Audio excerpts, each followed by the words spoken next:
Assalamualaikum warahmatullahi wabarakatuh. Innal hamdalillah nahmaduhu wa nasta'inuhu wa nastaghfiruh wa na'udzu billahi min syururi anfusina wa min sayyiati a'malina. May yahdihillah fala mudhillalah wa may yudlilhu fala hadiyalah. Asyhadu an la ilaha illallah wahdahu la syarikalah wa asyhadu anna wa rasuluhu wa la nabiyya ba'dah. أوصيكم وإياي بتقوى الله فقد فاز المتقون كما قال الله تعالى في الكتاب الكريم أعوذ بالله من الشيطان الرجيم يا أيها الذين آمنوا اتقوا الله حق تقاته ولا تموتن إلا وأنتم مسلمون الآية. وقال أيضا في الآية الأخرى تبارك الذي نزل الفرقان على عبده ليكون للعالمين نذيرا الآية. Hadirin yang insyaallah dirahmati Allah Subhanahu wa taala. Alhamdulillah pada kesempatan malam hari ini kembali kita berjumpa, kembali kita bertemu untuk membahas kepada hal-hal yang sifatnya psikologis tentang kesehatan mental. Tapi hari ini insyaallah kita akan fokus pada pembahasan tahsinul Quran. Nanti insyaallah kita di awal ini kita akan menyampaikan hal-hal yang sifatnya dasar terlebih tahu apa itu dengan baik dan benar atau setidaknya yang kesalahannya minim, tidak terlalu banyak. Walaupun demikian kemudian gini, tidak harus kemudian kita membacanya dengan fasih sekali.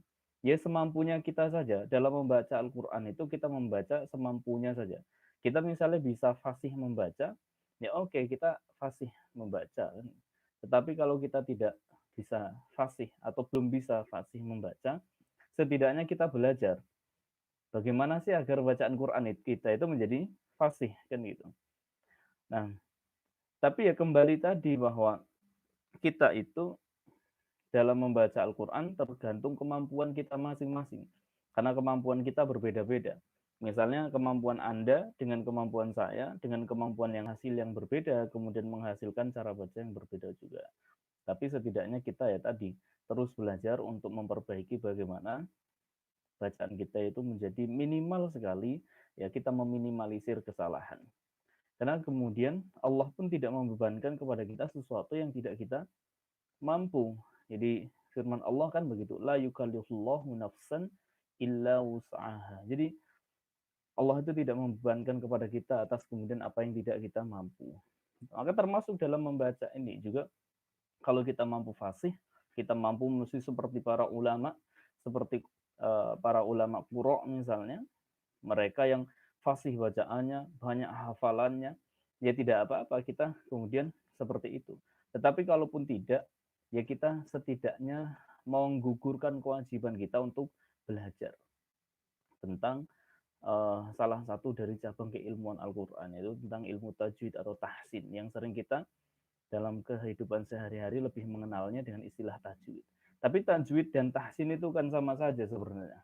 Jadi kalau panjenengan semua misalnya melihat di YouTube atau kemudian kajian-kajian tahsin atau tajwid itu ya, jadi tajwid itu memperbagusnya dasar dulu, karena tidak perlu saya jelaskan lebih dalam apa itu tahsin dan apa itu tajwid, ya sekedarnya saja, karena itu tidak terlalu urgent lah itu. Pada intinya sama gitu kan. Maka ke atasnya itu juga akan susah. Nah, kalau yang dasar itu belum sesuai, pondasinya belum kuat, maka nanti ke atasnya itu akan susah. Kalau kemudian ke atasnya susah, ya sudah. Nanti kita akan sulit juga untuk fasih. Karena kebanyakan begini, orang itu kebanyakan tidak sabar. Padahal sabar dalam belajar tahsin itu sangat ditentukan dan sangat diharuskan. Karena begini, misalnya begini, orang tidak sabar belajar tahsin lalu kemudian mereka pengen cepat-cepat untuk menghafalnya, menghafal Quran yang program tahfiz.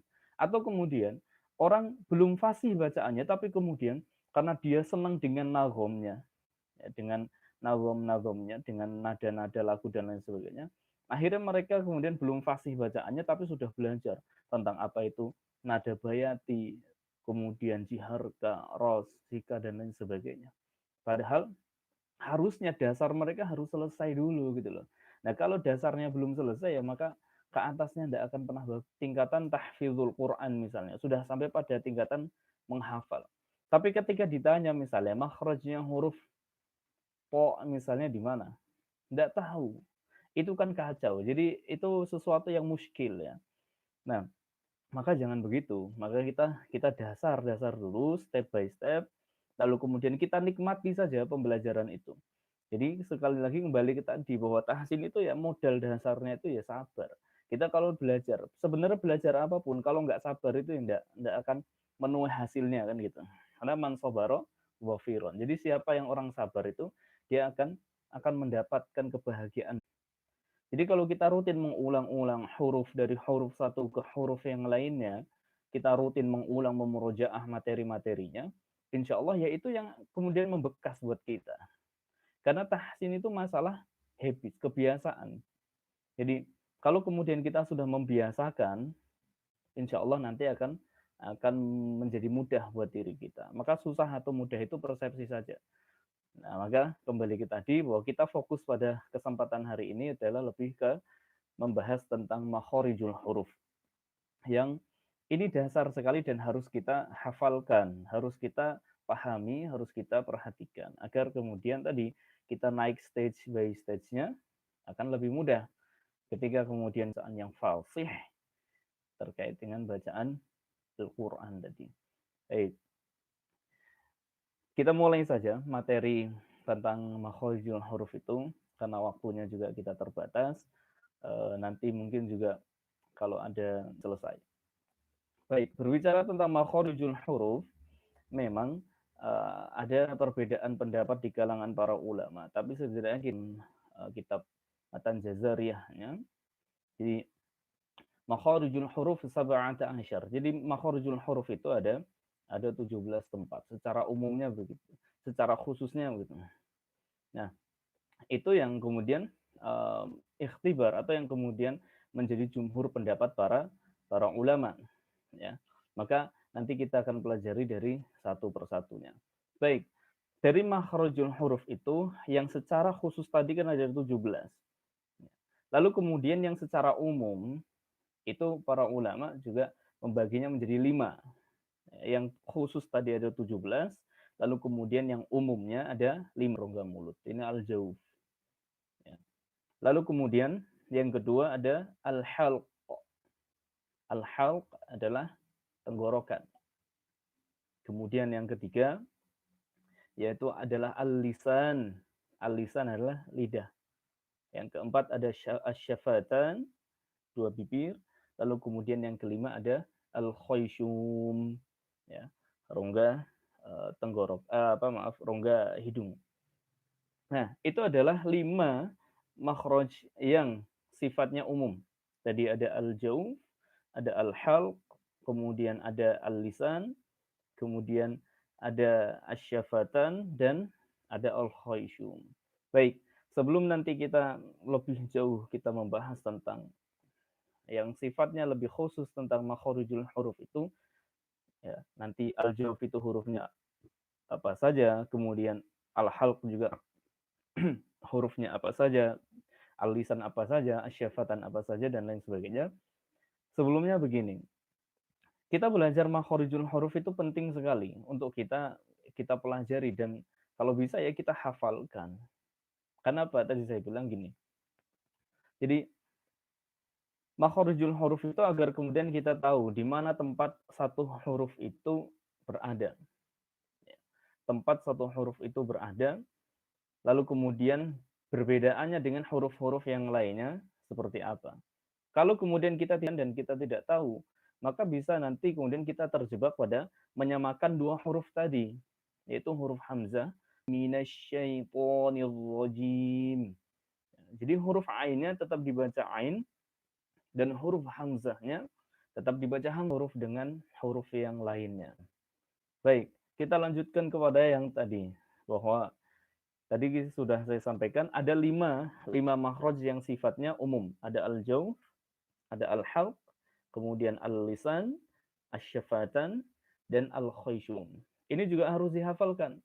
Jangan sampai kita tidak paham al-halq itu apa, al-lisan itu apa kan itu. Nah, kita itu harus dihafalkan. Baik, fiyah. Nah, al-jawf itu ada tiga huruf ya. Huruf yang fathah, harokat fathah, kemudian ada ia bersukun, ya, kemudian ada wawu juga sukun, ada ia yang kemudian sebelumnya diawali dari huruf yang berkasrah, dan wawu bersukun yang kemudian sebelumnya diawali dengan huruf yang dhammah. Itu hurufnya ada 3 tadi al-jawf. Ada alif yang kemudian sebelumnya adalah huruf yang fathah, kemudian ya sukun yang sebelumnya adalah huruf yang kasrah, kemudian ada wawu yang sebelumnya adalah itu kepada huruf al-halq atau huruf tenggorokan. Nah, huruf tenggorokan itu ada 3 bagian juga. 3 bagian tenggorokan. Ada yang kemudian disebut sebagai aqsal halq, ada wasatul halq, ada adnal halq. Aqsal halq atau kemudian tenggorokan yang paling pangkal, paling bawah ini, itu hurufnya ada 2 dan masing-masing bagian huruf kemudian dibagi 3 bagian maka menjadi 2 masing-masingnya. Nah, tadi ada aqsal halq, ya. Lalu kemudian huruf bagian tengah tenggorokan itu juga ada 2 huruf, yaitu huruf ha dan huruf ain atau huruf a. Lalu kemudian tenggorokan bagian atas atau adnal halq itu hurufnya juga ada 2, yaitu kha dan ghain. Gha ya. Gha dan kha. Bagian itu sekali lagi harus dihafalkan agar kemudian kita tidak rancu dan kita bisa membedakan.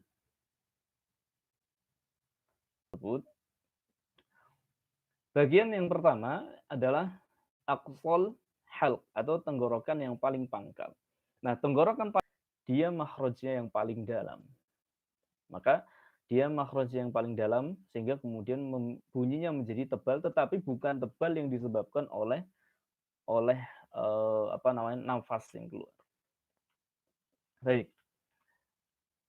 Maka coba perhatikan pembacaan huruf hamzah a,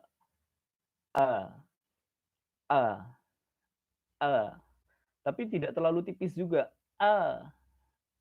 Kalau itu terlalu ditahan, nah maka dia biasa saja. A'udzu billahi minasy syaithanir rajim. A'udzu billahi minasy syaithanir rajim. Nah, itu adalah huruf hamzah. Berikutnya ada huruf H. Huruf H itu juga dia tebal juga. Ini kita masih belajar tentang makharijul hurufnya. Belum kita belajar tentang sifatul hurufnya. Lalu huruf hamzah juga tebal. Kemudian huruf wasatul halq, bagian tengahnya tadi adalah huruf H ya, dan huruf ain.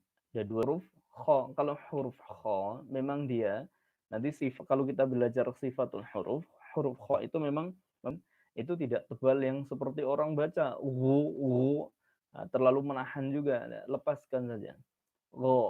Ghairil. Baik, kita masih fokus pada makharijul hurufnya. Kita lanjutkan tadi. Ini huruf halqun itu ada 3 bagian.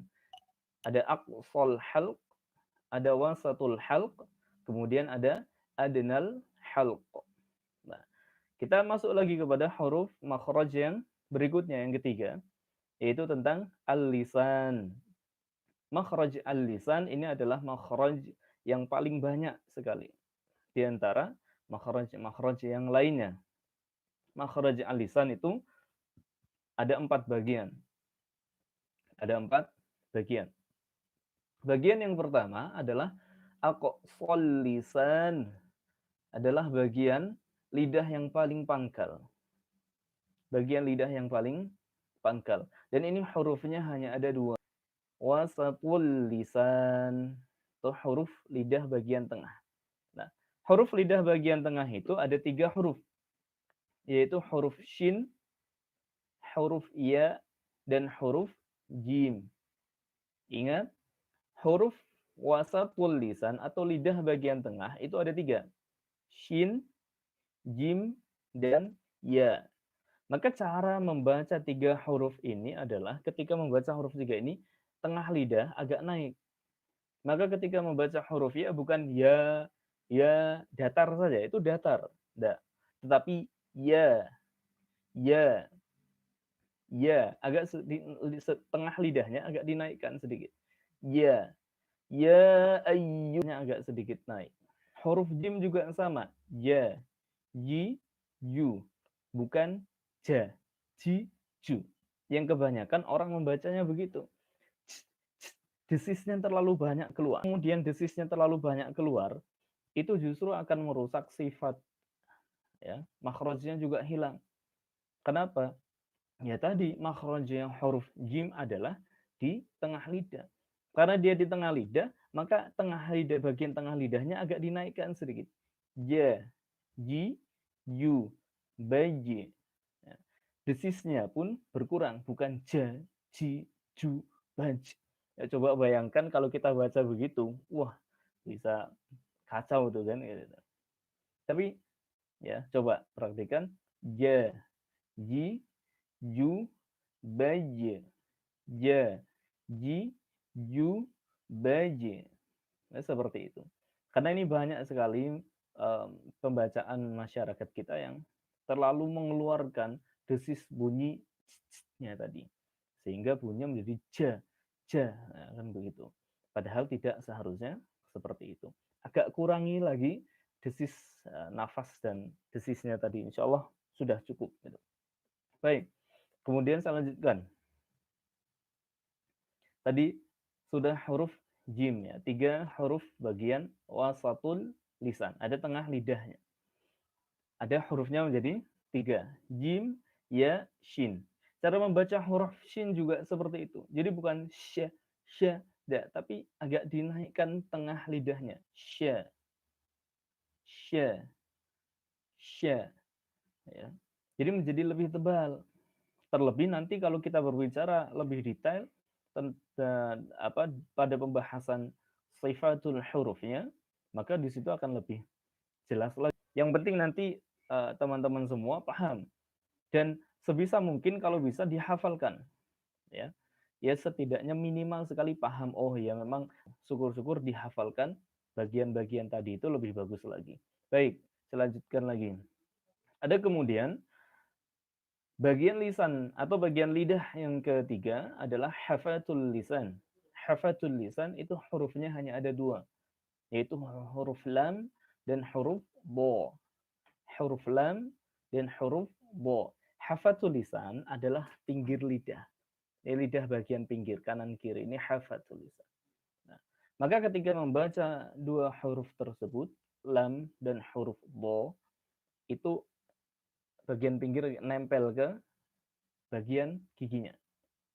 Nah, coba bagian pinggir ya atau bagian pinggir lidah itu dan dia keluarnya bersih di atas dari lidah itu.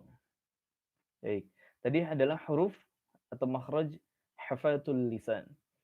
Dan huruf yang atau makhraj yang ketiga, yang keempat maksud saya, yang ini yang lebih banyak makhrajnya, yaitu adalah poroful lisan. Poroful lisan atau ujung lidah. Lidah bagian ujung. Di sini ada 5 makhraj sebenarnya. Ada 5 makhraj. Makhraj pertama adalah ujung lidah yang menempel ke gigi seri bagian bawah. Makhraj yang pertama adalah ujung lidah yang menempel ke gigi seri bagian bawah. Dan ini hurufnya ada 3, yaitu huruf sin, huruf sod, dan huruf zain. Ya. Hurufnya ada 3, yaitu sin, sod, zain. Atau kemudian inilah yang disebut sebagai sifat al-safir, yaitu hanya 3, sod, zain, dan sin. Itu ujung lidah menempel ke gigi seri bagian bawah. Lalu kemudian makhraj yang berikutnya, yang kedua, dari toroful lisan itu adalah ujung lidah yang menempel ke gigi seri bagian atas. Dan ini juga ada 3 huruf. Nah, yaitu fa, wo, dan the. Hurufnya ada 3, ujung lidah menempel ke gigi seri bagian atas, yaitu fa, wo, dan the. Sekali lagi, fa, wo, dan the. Ada 3 huruf. Nah, walaupun dalam membaca huruf 3 tadi, teman-teman semua bisa membacanya dengan agak sedikit. Biasanya lebih mudah seperti itu. Nah, nanti tergantung saja. Kalau teman-teman lebih mudah dengan membacanya, menempelkan ke gigi seri bagian dalam, itu silahkan. Atau kemudian sedikit dikeluarkan juga boleh. Fa, the, wo. Yang penting makhrajnya sesuai. Baik, makhraj yang ketiga dari toraful lisan itu adalah ujung lidah menempel ke akar gigi, yaitu hurufnya ada da, po, dan ta. Sekali lagi, ada da, po, dan ta. 3 huruf itu cara membacanya adalah ujung lidah menempel ke akar gigi atau ke gusi bagian atas. Berikutnya, selain dari huruf-huruf tadi, makhraj yang 3 tadi, ujung lidah menempel ke gigi seri bagian atas, ada makhraj lain, ya, beberapa huruf lagi yang kemudian dari ujung lidah na atau nun. Nah, dari 3 huruf tambah, ada huruf lam, kemudian huruf ro, kemudian huruf nun atau na. Itu biasanya yang agak susah itu adalah cara membaca huruf antara yang tafkhim dengan yang tarqiq. Yang tarqiq itu yang tipis saja. Ketika kemudian dia adalah huruf yang berkasrah atau ro yang berfathah atau huruf ro yang berdhammah, yaitu ru. Baik. Huruf ro yang tafkhim itu menjadi tebal. Jadi harus dibaca tebal.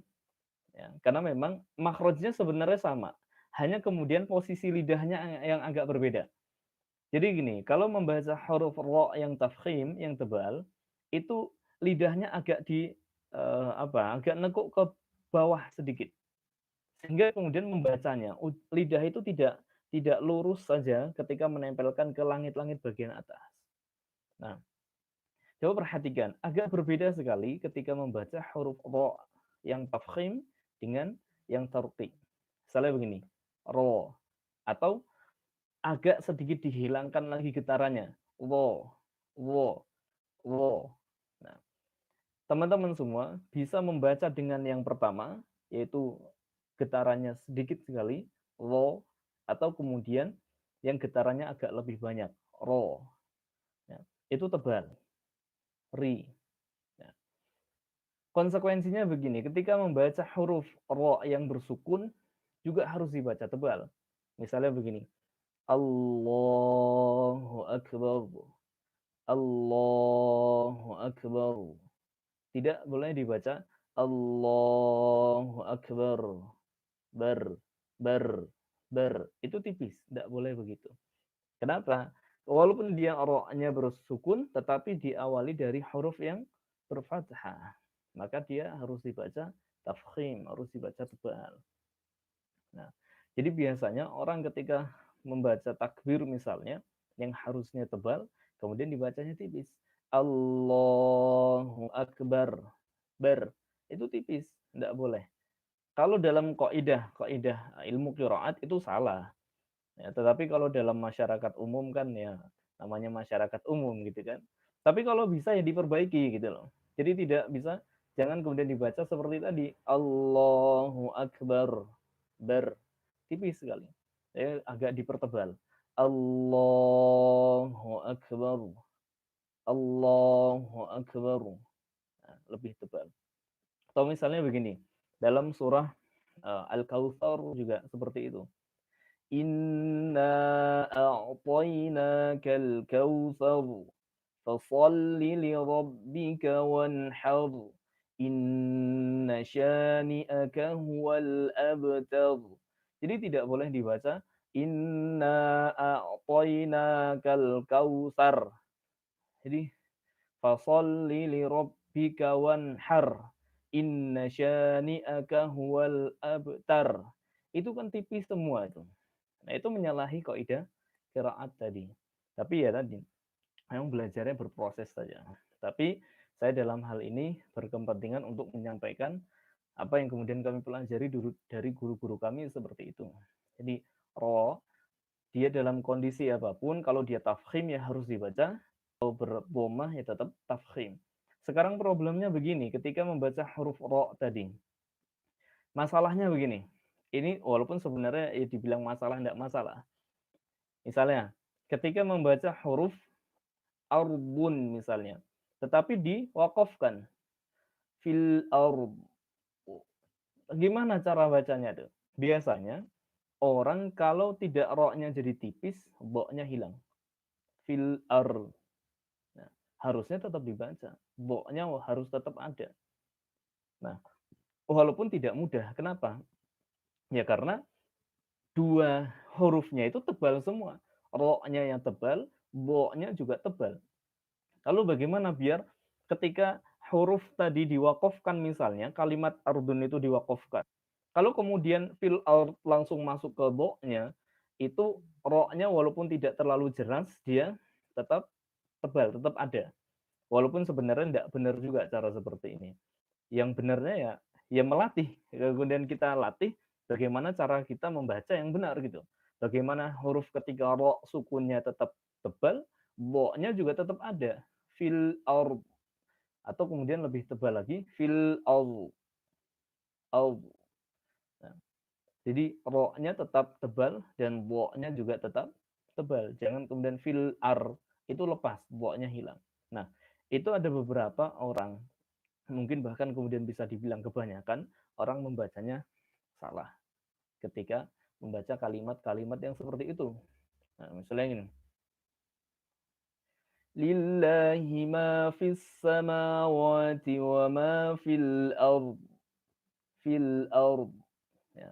Tadi antara ro dan huruf do-nya itu bisa saling menghilangkan. Kemudian kemungkinan yang kedua, sudah belajar Ustaz, tapi memang ya belum bisa-bisa.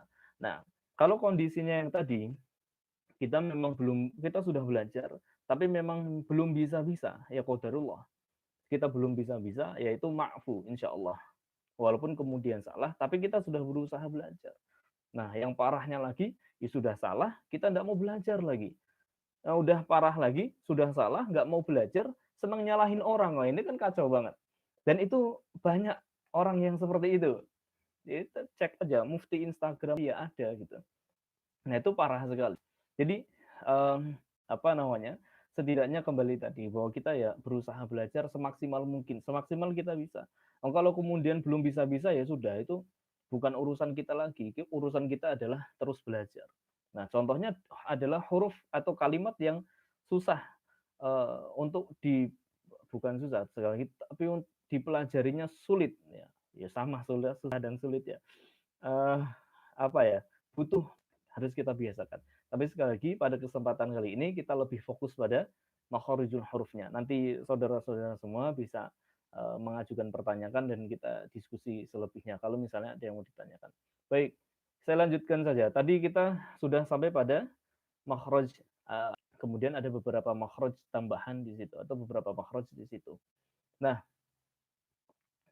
lalu kemudian begini. Tadi sudah sampai di situ. Lalu kemudian kita masuk pada makhraj berikutnya, yang keempat, yaitu syafatan atau dua bibir. Dua bibir. Makhraj asyafatan ini juga di situ ada dua bagian. Ada dua bagian. Bagian yang pertama adalah bagian yang memang murni dua bibir itu, yaitu ada huruf mim ada huruf ba, ada huruf waw. Itu murni dua bibir bertemu.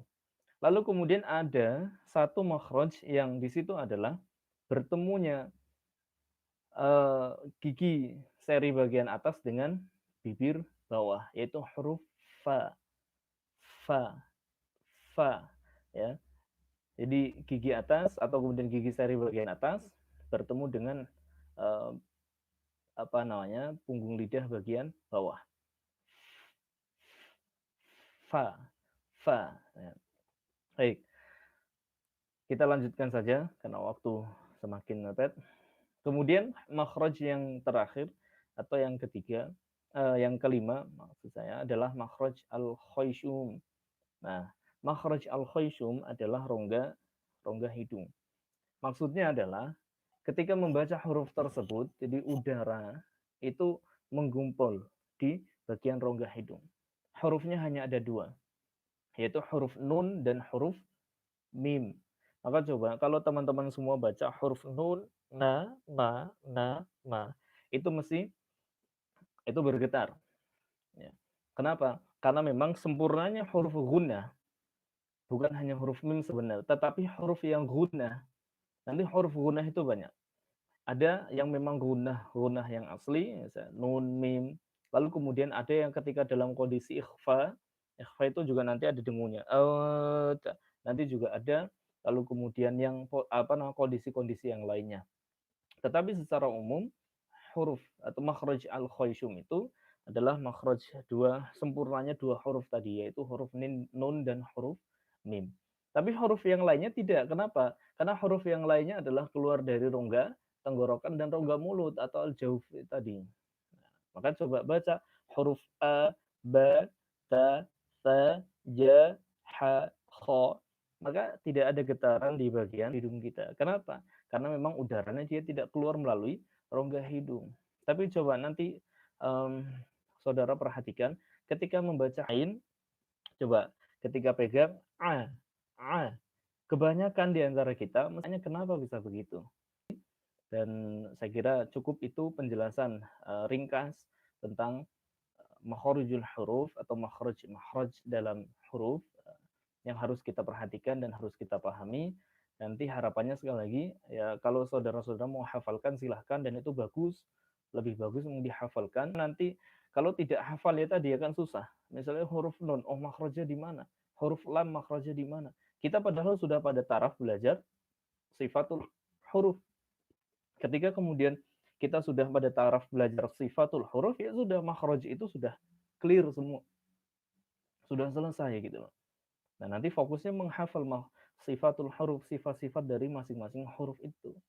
Nah, sehingga kemudian pembelajarannya akan lebih bermanfaat.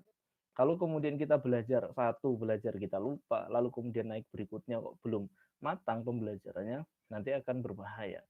Dan itu nanti tidak akan maksimal pembelajarannya. Tapi sekali lagi ya tidak dibebani untuk kemudian saya harus hafal banget harus ini enggak. Semampunya saja, setidaknya kita berusaha untuk memahami dan menghafalkan bagian-bagian dari makharijul huruf tadi. Saya kira demikian. Kalau ada saudara-saudara, teman-teman semua yang mau bertanya, saya persilahkan kita bisa diskusi tentang materi makharijul huruf tadi. Saya kira itu bisa saya sampaikan. Nanti teman-teman bisa bisa ajukan pertanyaan kalau kemudian ada yang mau bertanya, dan nanti insya Allah kita sharing karena materinya menarik sebenarnya. Ada banyak hal yang saya ingin bahas, tetapi sekali lagi kita ingin fokus satu persatu, stage by stage. Ya tadi kita dari makharijul huruf dulu. Silahkan kalau ada rekan-rekan bertanya, saya persilahkan.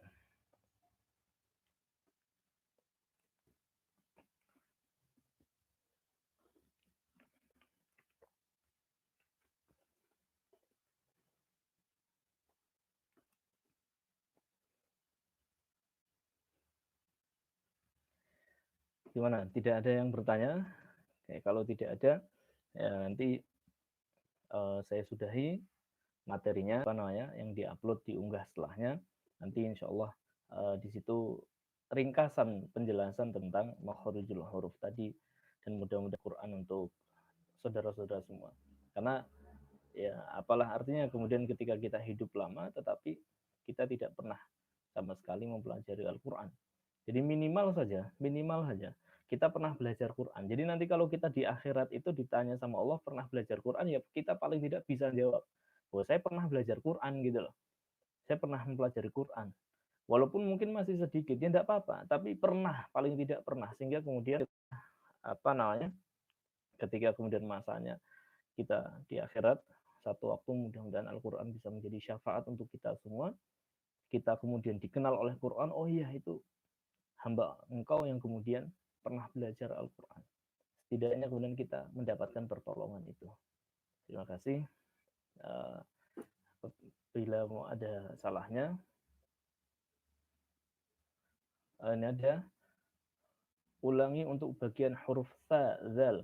Tadi sempat terputus koneksinya. Baik. Mudah-mudahan ini koneksinya tidak putus lagi. Atas. Ujung lidah menempel ke gigi seri bagian atas. Atau sedikit dikeluarkan. Sedikit dikeluarkan. Ya, coba perhatikan. The, fa, wo. The, fa, wo.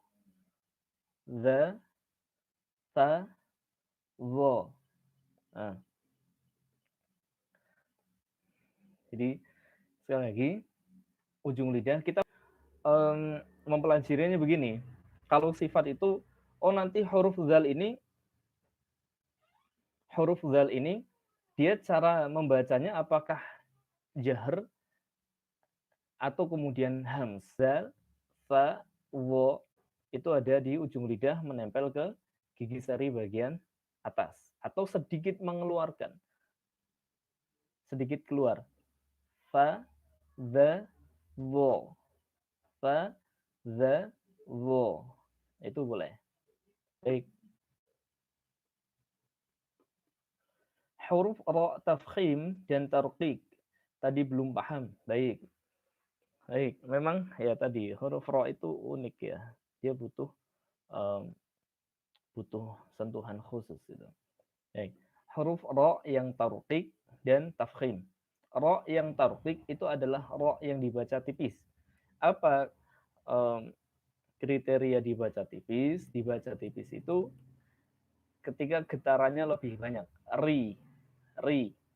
Itu tipis, tarqiq. Tapi kalau tafkhim ya, itu dibaca tebal, getarannya lebih sedikit. Ro, ru, ro, ru, ro, ru. Nah, itu lebih tebal. Jadi tebalnya itu disebabkan oleh satu, menempelnya ujung lidah tersebut ke bagian langit-langit, lalu kemudian yang kedua, agak sedikit nekuk bagian lidahnya. Maka ketika membaca huruf ro yang tafkhim, ro itu agak nekuk lidahnya, nekuk ke bawah. Ro. Yang berdoma, ru. Sedangkan yang berkasroh atau yang tarqiq tadi dibacanya tipis, ri. Dia lidahnya lurus, tekanan udara di situ. Dia lidahnya lurus. Ri.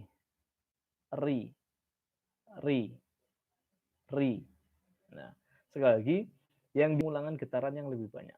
Maka huruf ro itu apakah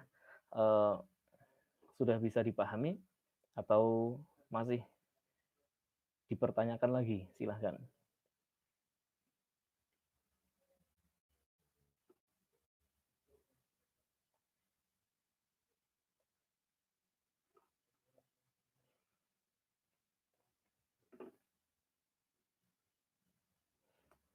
Nanti insya Allah kalau kita belajar ke sifatul huruf itu akan lebih detail dan akan lebih dalam lagi tentang bagaimana huruf-huruf tersebut. Kalau ini sekali lagi yang penting teman-teman itu tahu makhrajnya di mana gitu. Nah, itu saja dulu. Sehingga kemudian teman-teman bisa memposisikan huruf-huruf tersebut sesuai dengan tempat keluarnya huruf itu. Nah, nanti kalau sudah belajar sifatul huruf, baru nanti kita akan lebih detail. Kok bisa huruf ro-nya begitu? Nah, itu nanti sifat. Kok bisa huruf ro-nya tebal, yang tafkhim seperti itu, yang tarqiq seperti itu. Nah, itu masuk ke sifatul huruf. Nanti. Oh, kok bisa misalnya huruf um, apa huruf fa, huruf za, huruf gha itu bagaimana cara membaca yang baiknya. Nah, nanti yang lebih detail kita bahas pada pembahasan tentang sifatul hurufnya. Monggo kalau misalnya ada yang mau ditanyakan lagi, dipersilahkan.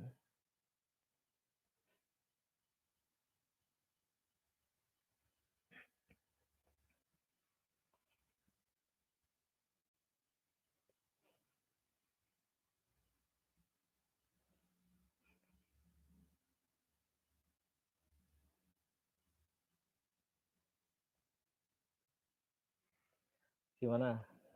Tidak ada?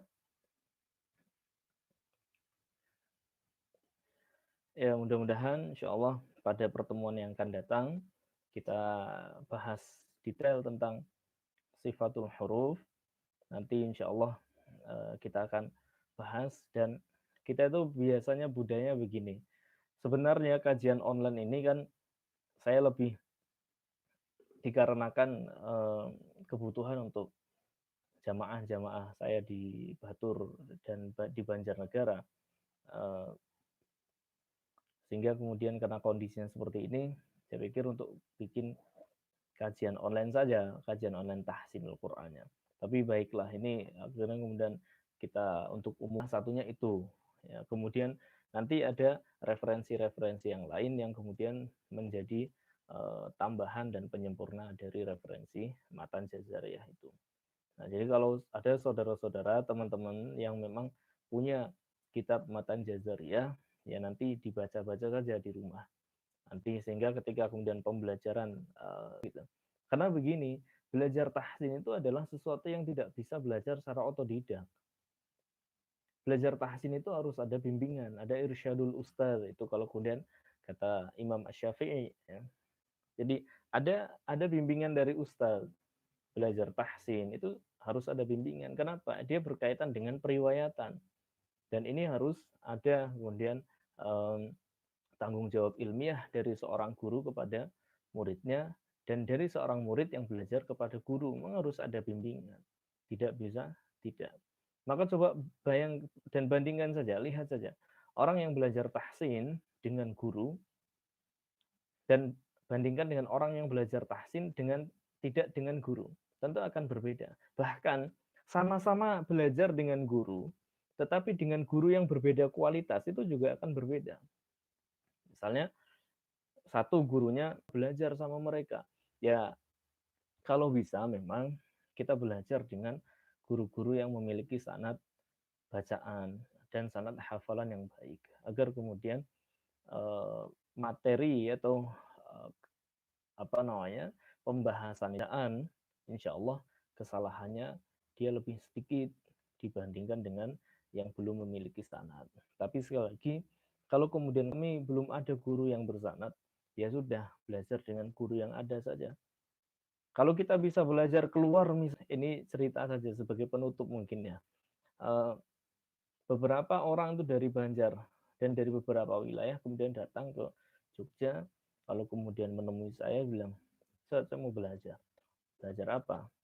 Belajar tahsin, mau talaki dan lain-lain. Ya, safar ke satu daerah, dari satu daerah ke daerah yang lain untuk kemudian belajar Quran, belajar cara membacanya, kemudian dia setoran hafalan dan lain sebagainya. Yaitu ada yang seperti itu. Kalau panjenengan bisa, ya bagus, tidak apa-apa. Panjenengan datang ke satu syekh misalnya di kota mana, atau ke ustadz yang memang memiliki kredibilitas yang bagus dalam bacaan Quran, ya sudah, antum datang, kemudian minta untuk belajar setoran atau setoran hafalan ke mereka, ya tidak apa-apa. Gitu. Tapi kalaupun tidak, jenengan tidak bisa datang ke satu wilayah, lalu kemudian Di situ juga belum ada guru yang memang memiliki kredibilitas yang bagus, memiliki sanad, ya sudah belajar dengan guru yang ada saja. Karena tadi prinsipnya kan la yukallifullahu nafsan illa usaha. Allah itu tidak membebani kita sesuai dengan ya kemampuan kita, ya Allah akan memberikan sesuai dengan kemampuan kita saja, tidak lebih dari itu ya. Ya memang kita mampunya begitu ya begitu manapun teman-teman berada, dan mudah-mudahan dengan adanya live kajian online seperti ini bisa bermanfaat. Kemudian online insya Allah nanti teman-teman bisa menanyakan bagaimana cara bacaannya, cara membaca dan sebagainya. Nanti insya Allah kita akan lebih bermanfaat yang seperti itu. Saya kira itu saja. Terima kasih atas waktunya teman-teman yang sudah mau membersamai dasar-dasar ini tentang makharijul huruf, dan mudah-mudahan sekali lagi bermanfaat dan menjadi berkah untuk kita semuanya. Saya kira cukup itu. Saya akhiri. Alhamdulillah rabbil alamin. Subhanakallahumma rabbana bihamdika asyhadu an la ilaha illa anta astaghfiruka wa atubu ilaik. Mudah-mudahan Sabtu pekan depan kita bisa melanjutkan pembelajarannya tentang sifatul huruf, dan nanti sebelumnya kita akan mengulang terlebih dahulu memurojaah tentang materi makharijul huruf, baru kemudian kita lanjutkan tentang sifatul hurufnya satu persatu. Saya kira itu. Terima kasih. Nasrun minallahi wa fathun qarib wa basyiril mu'minin. Wassalamualaikum warahmatullahi wabarakatuh.